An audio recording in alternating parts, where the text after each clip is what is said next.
আগেই আমি এটা তৈরি করা শুরু করে দিয়েছিলাম। তো মেয়ে বলল যে মাম্মি আমি এটা ভিডিও করব, তাই করলাম। এখানে আমি চালের গুঁড়ি আর লবণ আর কিছু না, ওটা দিয়ে অনেকক্ষণ মাখছি। এখন একটা ডিম দিলাম, একটা ডিম, এটা মুরগির ডিম আর কি, ফার্মের মুরগির ডিম, তবে হাঁসের ডিম দিলে খুব ভালো হয়। এভাবে অনেকক্ষণ মাখাইতে হবে। আমি বসে বসে মাখাইতেছিলাম, মাখাতে মাখাতে মাখাতে একটা ফেনা উঠে যাবে। এই যে চালের গুঁড়িটা আমি অনেকক্ষণ, ধরেন আমি 20 মিনিটের মতো মাখাচ্ছি, ফুলে গেছে, একটা ফুলা ভাব চলে আসছে এটার ভিতরে। এই আর পানিটা দিতে হবে একটু কুসুম গরম পানি। কতক্ষণ মাখাইতে হবে বাবা এটা? এই যে এরকম ফুলা, এই যে এখন একটা ফুলা ফুলা ভাব আসছে না, এটা না আসা পর্যন্ত চালের গুঁড়িটা এভাবে মাখাইতে হবে। কিচ্ছু দেওয়া লাগে না, চালের গুঁড়ি, লবণ আর হচ্ছে একটা ডিম। এই হচ্ছে খোলাজালি পিঠার খামি। এটা আমি খোলাজালি পিঠা বানাচ্ছি। এই বুটের ডাল দিয়ে গরুর মাংস রান্না করছি, এখন রাত্রে এই খোলাজালি পিঠা দিয়ে খাবো। এটা তো তোমার হ্যাঁ, তোমাকে তো অনেক সময় এটা রেস্টে দিতে দেখছি, তো কতক্ষণ রেস্ট রাখলে ভালো? এটা এখন তো বাজে হচ্ছে 9টা, আমি 10টা বাজে যখন খাবো গরম গরম, এগুলো তো গরম গরম ভালো। এই যে আমি পানি কুসুম গরম করে নিছি, এখন একটু দিব আর একটু, এই যে দিয়ে আমি আধা ঘন্টা, একদম সর্বনিম্ন আধা ঘন্টা রেখে দিলে ভালো হয় আর কি। দিয়ে আমি এটা এখন রেখে দিব ঢাকনা দিয়ে, যখন ডিনারের সময় খাবো গরম গরম করে ভেজে তখন খাবো। এই যে দেখছেন, এটা এভাবে আপনারা ছানতে ছানতে এরকম একটা ফুলা ফুলা ভাব চলে আসবে। এটা কনসিস্টেন্সি কি এরকম হবে? হ্যাঁ, এরকম আসবে, তখন এটার এই হবে, খামিটা তৈরি পারফেক্ট হবে। এখন আমি আরেকটু পানি দিয়ে, এটা তো অনেক পাতলা হবে, আমি যখন আবার বানাবো তখন আরেকটু পানি দিয়ে পাতলা করে রেখে দিব। তারপর আপনাদেরকে এখন যেহেতু দেখাচ্ছি, তাই কীরকম এইটা হবে, এটা খামিটা সেটা দেখাচ্ছি। আরও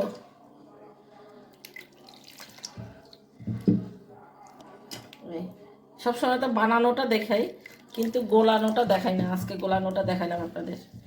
তুমি তো খালি হাড়ির মনে হয় পুরো পানিই ঢাইলা দিলা। হ্যাঁ, পাতলা হবে, পাতলা। এখন এটা রেস্টে রেখে দিব, তখন আরেকটু ঘন হয়ে যাবে, তখন আবার বানানোর সময় আরেকটু পানি মিশাইতে হবে। তুমি ফুলার জন্য কিছু দিছো মাম্মি?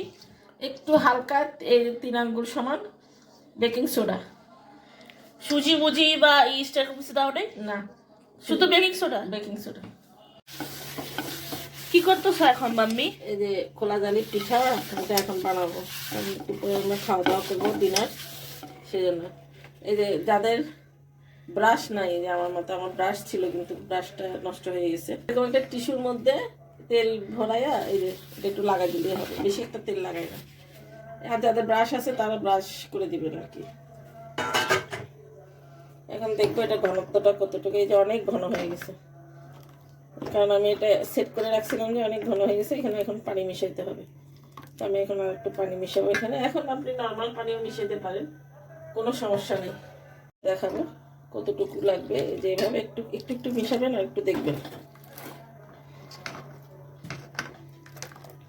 এটা তো আসলে পারফেক্টটা বলা যায় না যে কতটুকু পানি, কতটুকু নিজের থেকে দেখে বুঝাতে হবে। আর ঘনত্বটা আমি দেখাই দিচ্ছি কতটুকু হবে সেটা, আরো আরো পাতলা করতে হবে।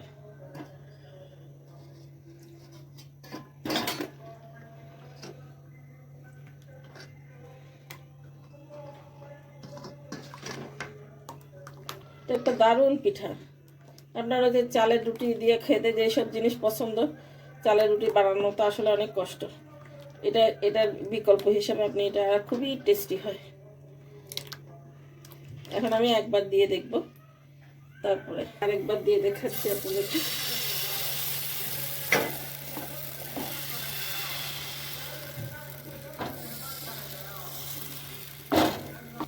জালি জালি হচ্ছে এবং এটা একদম সফট হবে, সফট। আপনাদেরকে দেখানোর জন্য আমি একটু ঢেকে দিলে আরো ভালো, পুরোটা তাড়াতাড়ি হয়ে যায়, কিন্তু আপনাদের সম্পূর্ণটা দেখানোর জন্য আমি এটা ঢাকনা দিলাম না। যে দেখেন জালি জ্বলিয়েছে।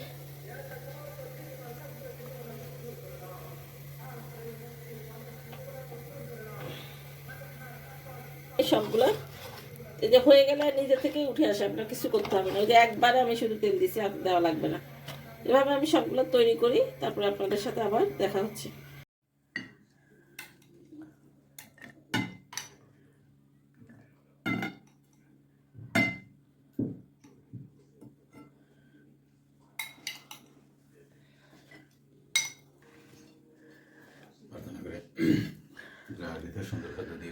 তোমাকে ধন্যবাদ করি, খাদ্যকে যেন ফল শক্তি পাই, সৎ কাজে ব্যবহার করতে পারি, প্রার্থনা করি তোমার নামে।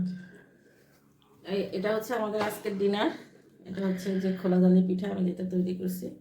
দেখেন কত সফট, একদম সফট, একদম সফট এবং অনেকগুলো জালি। তো আমরা আজকে বুটের ডাল দিয়ে গরুর মাংস রান্না করছি, ছোলা বুট আর কি। ওটা দিয়ে এখন খাবো, ডিনার করবো। যেটা আমার মেয়ের একদম ছোটো, বুঝছেন।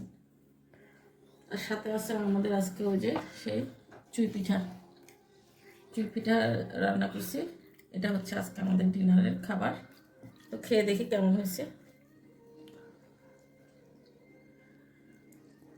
খুবই টেস্টি হয় খোলা জালি পিঠা দিয়ে এগুলো খেতে। খুব মজা। তো আপনারা এভাবে বানিয়ে খাবেন, একবার খেলে আমার মতো এরকম ফ্যান হয়ে যাবেন। এই পিঠা মাংস দিয়ে খেতে অসম্ভব টেস্ট হয়। তুমি বলো কেমন লাগতেছে?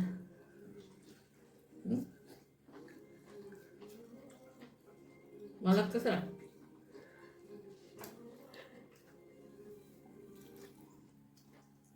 খাওয়ার সময় কথা বলতে হয় না, তারপরেও কথা বলছি।